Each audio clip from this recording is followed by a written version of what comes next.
Друзья, этот камин, ну и стена, в которой он встроен, на самом деле произведение искусства. Гениальная мысль. Максимально широкий камин. Ну вот где увидишь камин такой ширины? Здесь две топки, то есть здесь действительно будет отдельно работать два пламени. Вытяжка одна, но очень круто сделанные две топки. А эта стена – это произведение искусства.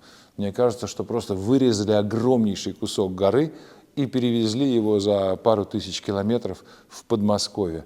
Посмотрите, как завязано не два слэба, не 4, не 6, а вся стена – это один цельный рисунок.